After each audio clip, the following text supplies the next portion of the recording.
Hashamar ka fuudhee jaalatamtoota fi kabajamtoota hordoftoota chaanaalii kootii nagaa keessanii fayyaa keessanii nagaa kootii galata waaqayyoo. Arras viidiyoo haaraadhaan dhufeen jira jechaadha. Baay'een keessan yaada koo deeggartanii yaada keessan naaf barreessitu. Guddaa sin jaaladha, guddaa sin kabaja, dhugaa sin jedha. Baay'ee galatuma. Warri naaf rabsitanii immoo jechuudha. Nama hedduu miti. Kan yaada koo deeggare nama tokko yookiin lama isinuma lamaan tokko wanti garaagaraatiin arrabsa keessattuu gara TikToktiin jechaadha. Sinin beeka, dhugaa sinin jedha. Kun immoo maal isinitti fakkaate namni tokko yookiin namni lama yeroo sin arrabsu beekuu hin dandeessan jechuudha koomentii irratti. Baay'ee fakkaatanii jijjiiraa sin arrabsu koomentii irratti garuu namuma tokko inni jechaadha yookiin nama lama rakkoon qabu. Yaanni kiyya yoo isinitti hin tolle dirqama miti ilaalu miti jaalattanii garuu kan ilaaltaniif galata guddaan qaba jechaadha. Sinan kabaja, sinan jaaladha. Namni kamiyyuu yaada isaatti kan jiraatu keessattuu afaan Amaariffaatiinis nan hojjedha viidiyoo.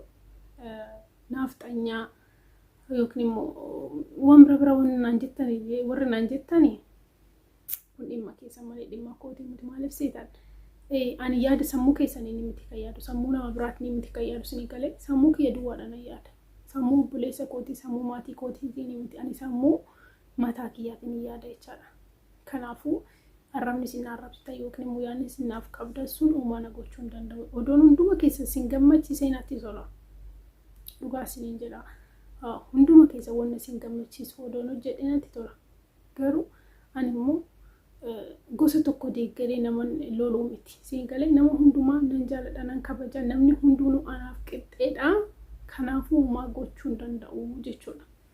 Sinan jaaladha. Okay. Har'a wanti ani qabadhee isiniif dhiyaadhe dhiirri tokko dhiirri gara gaa'elaatti seenuudhaaf fedhii hin qabne tokko amala akkamii isinitti argisiisa. Baay'een keessan kana dhaga'uu ni barbaadu keessattuu warra shamarranii jechuudha. Yeroo tokko jaalala keessa osoo jirtanuu giraa tagaabbaamuu dandeessu. Oduma akka waan si jaalatu sitti fakkaata si bilbila yeroo tokko si arga yeroo tokko kennaa garagaraatti illee siif kennuu danda'a. Garuu waa'ee gaa'ela uumaa tokko sitti kaasee sitti naasa'u. Kanaafuu sammuu kee keessatti dhugumaan na jaalataa dhugumaan abbaa manaa kee ta'uu ni barbaada jettee gaafii isinitti ta'uu danda'a baay'ee keessaniif jechuudha. Kanaafuu barumsa guddaa irraa argattu jedhee yaada. Isinillee yaada keessanaaf laattu jechuudha. Inni jalqabaa jechuudha. Dhiirri tokko gaa'elatti seenuudhaaf fedhii hin qabu yookiin hin qophoofne yoo ta'e jechuudha. Amala akkasii qaba. Yeroo hiriyaa isaatiin yookiin maatii isaatiin sin barsiisu jaalallee tiyya jedhee sin barsiisu. Hiriyaa tiyya jedhee sin barsiisuu danda'a. Namoonni baay'een ani hiriyoota hedduun qaba. Hiriyoota dhiiraa qaba, hiriyoota shamarranii qaba. Hiriyaan kun yaani jaalallee kee yoo jedhe already ifa. Hiriyaa kee yoo jedhe garuu persentii 100 itti amanuu dandeessu.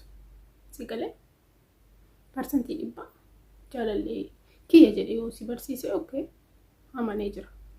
Garuu hiriyaa kiyya jedhee yeroo si barsiisu itti amanuu dandeessu jechaadha. Amalli isaa tokko inni tokkoffaan hiriyoota isaatiin yookiin maatii isaatiin yoo wal si barsiisu hiriyaa tiyya wal bara jedhee wal si barsiisuu danda'a malee jaalallee tiyya wal bara jedhee wal si hin barsiisu jechuudha. Inni lammaffaan immoo jechuudha. Yeroo tokko gaafii sitti ta'e walitti dhufeenyi keenya maalidha jettee yeroo ati gaafattu jechuudha.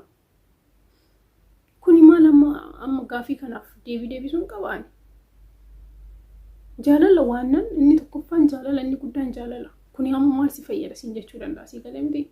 Ati maybe gaafii sitti ta'uu danda'a. Wanti inni godhaa jiru wanti akkaataan inni itti si bilbilu akkaataan inni sitti haasofsiisu yeroo tokko waan si jaallate sitti fakkaata. Yeroo tokko immoo iddoo waan siif hin qabne sitti fakkaata. Kanaafuu yeroo ati gaafii akkasii sammuu keessatti dhufeetu walitti dhufeenyi keenya kun maalidha? Ani ifati dhugumaan jaalalleedha. Yeroo jettee gaafattuun kuni maal si fayyada inni tokkoffaan jaalala siin jedhee siif deebisuu danda'a jechaadha. Inni sadaffaan immoo yeroo siif hin kennu. Gonkumaa yeroo siif hin kennu. Ganama biisiidhaa, galgala biisiidhaa, hojiidhaa, iddoo biraa deemaa hiriyoota isaa argaa. Siif garuu yeroo hin qabu. Amala akkasii qaba. Namni tokko waa guddaan jechuudha isinitti hima. Addunyaa kanarratti namni tokko yeroo isaa siif kenna jechuudha. Yeroo isaa gubee yoo si waliin haasa'u kuni guddaa kana jaalala guddaa kan argisiisu malee qarshii isaatiin yeroo hunda qarshii isaa oduu sii kenna uumaa siif hin godhu sun. Garuu namni tokko jaalala kan ittiin ibsatu inni guddaan yeroo yoo siif kenne ta'e.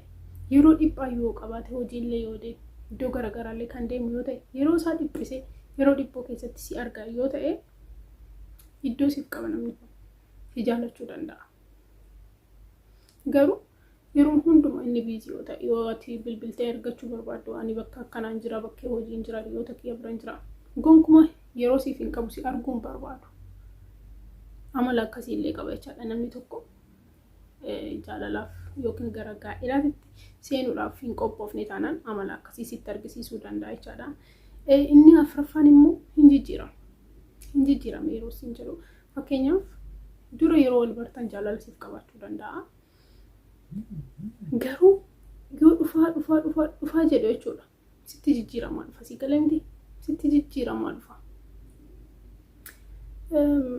Yeroo ati akka duraanii siif hin bilbilu, akka duraanii siif hin barreessu, akka duraanii si argachuu hin barbaadu sitti jijjiirama.